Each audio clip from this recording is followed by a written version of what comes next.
Alright, what's going on, guys? I guess this thing wasn't recorded. So what we got here is a 1971 Mercury Cougar XR-7 that I picked up. Convertible. Yeah, I'm missing the door panels, but this is something that just kind of, it just caught my eye, and I had to have it. It's a muscle car, like right before the muscle car era started to die because of the gas shortage, go figure. But this will probably be the last car that I buy.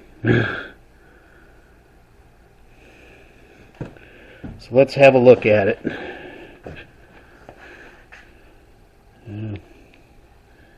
Let's see.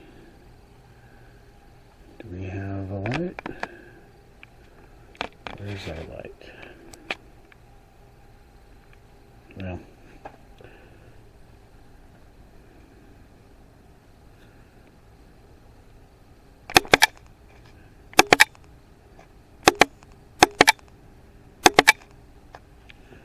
Well, somewhat of a light, but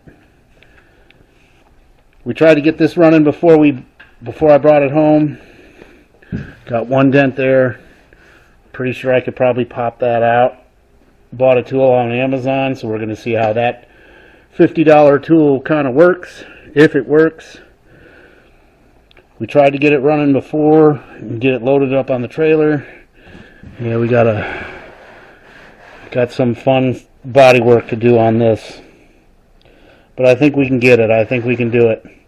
Because it's not really that thick, so we got that. There is one down here. Still trying to figure out how I'm going to do that.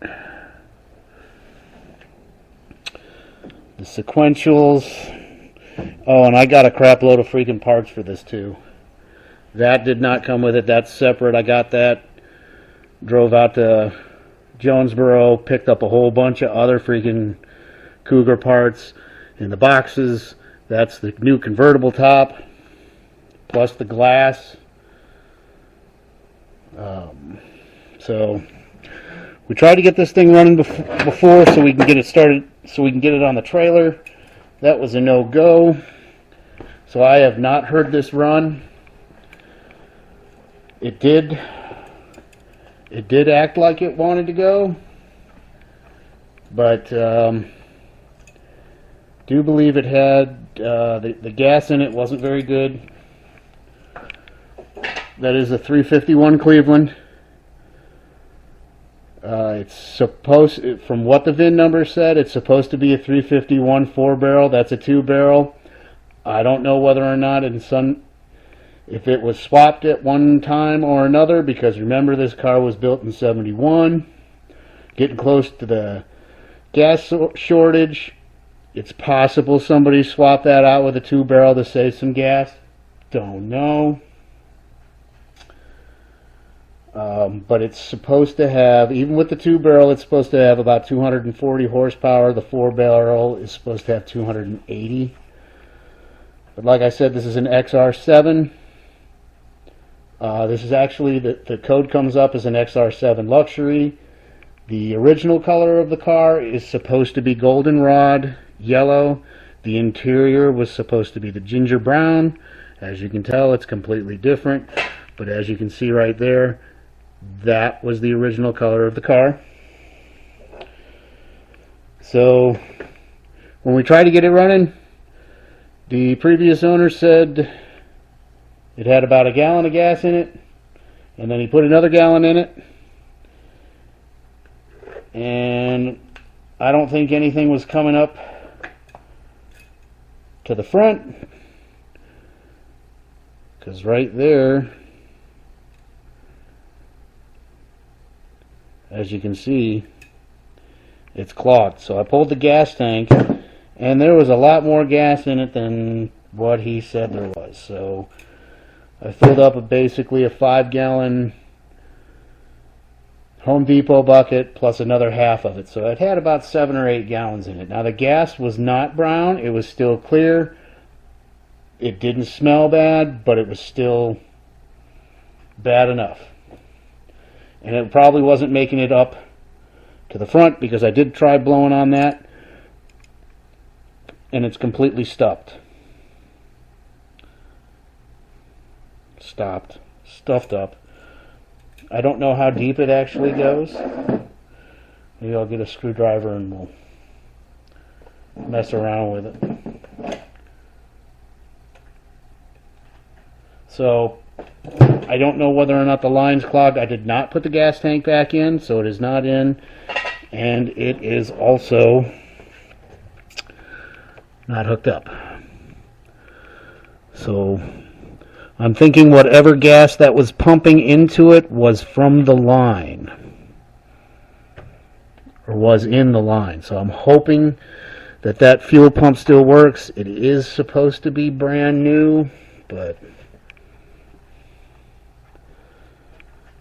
so, you know.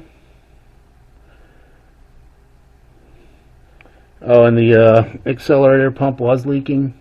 Took the carburetor apart,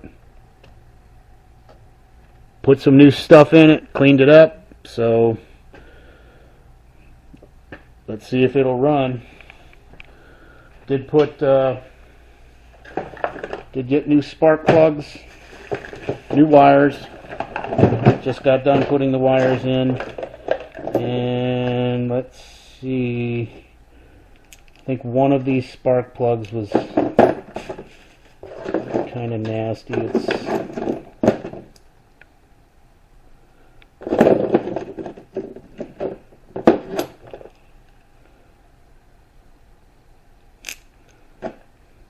I mean, they weren't bad. Yeah, too bad this camera doesn't focus for crap.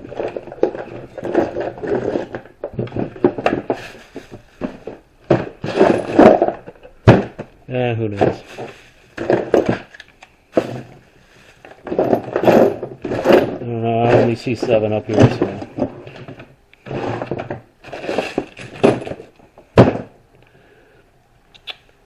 But another reason why I ended up getting this car. This is a California car. Underneath this, there is no rust. There is no rust anywhere, with the exception of that back corner, which got popped, and there is a little bit of surface rust back here, but that's probably due to moisture out here in Tennessee. But that should clean up. But that was one of the things that I really liked about this car, is that this car spent its whole life in California. So it is absolutely 100% clean. It is a clean car. I am sick and tired of dealing with rust. If any of you watch Puddin's Fab Shop, there was, I think, a couple videos ago to where he was looking at his wagon and he was talking to one of his friends, and he told one of his friends, I really want to get something nice. Yes, when you're working on a whole bunch of stuff like what he works on, especially what they work on, a little bit what I work on, you want something nice. So I got it. And I'm going to keep this car. This car, if it was, just say I wanted to completely redo it and actually did it right, this car could bring well over $30,000. Technically speaking, it's probably worth about $10,000, $12,000 just as it sits. They only made 1,071. They made 1,717 convertibles. I have one.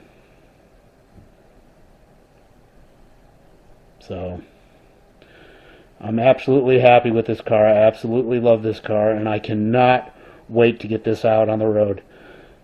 If I can get this thing good and running and to where I can actually feel comfortable that it can go for a long distance, I may even take this on the Power Tour 2023.